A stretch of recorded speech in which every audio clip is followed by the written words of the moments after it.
અલ્પેશ ઠાકોર ક્ષત્રિય સેનાના પ્રદેશ પ્રમુખ આજે તેની ક્ષત્રિય સેના સાથે ડાકોર રણછોડજી મંદિરમાં અલ્પેશ ઠાકોર ગાંધીનગર દક્ષિણના ધારાસભ્યએ રણછોડજી મંદિરમાં શીશ ઝુકાવ્યો તેમજ ધજા ચડાવી. ચૂંટાયેલા ગાંધીનગર દક્ષિણના ધારાસભ્ય તેમની ડાકોર ઠાસરા તેમજ ગળતેશ્વરની ક્ષત્રિય સેનાના કાર્યકરો સાથે આવ્યા.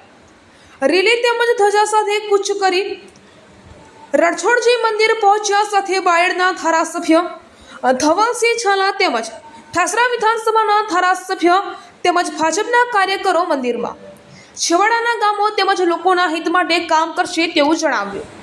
ભાજપના ધારાસભ્યો તેમજ મિનિસ્ટરો છેવાડાના લોકોના ઉત્કર્ષની મોટી મોટી વાતો કરી રહ્યા છે, પણ વાતોમાં તથ્ય હોય તેમ લાગતું નથી.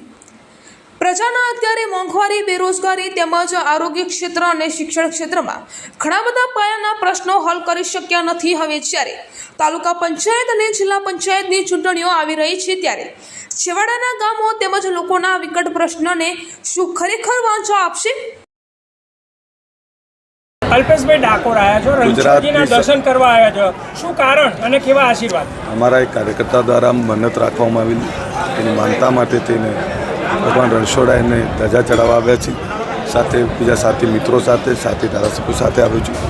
અને ભગવાન રણછોડાએ ગુજરાતને ખૂબ સમૃદ્ધિ આપે, ગુજરાતને એક રાખે, ગુજરાતને આટલું વેગવંતું રાખે એવી ભગવાન રણછોડાને પ્રાર્થના કરવા આવ્યો છું. ગરીબો વંચિતોને પણ ખૂબ સારું પ્રાધાન્ય મળે, ગરીબો વંચિતોને પણ સુખ મળે, એના માટે ભગવાન રણછોડાને પ્રાર્થના કરવા. હવે જ્યારે ઇલેક્શનો આવી રહ્યા છે, જિલ્લા પંચાયત, તાલુકા પંચાયત વગેરે, શું કામગીરી આપની?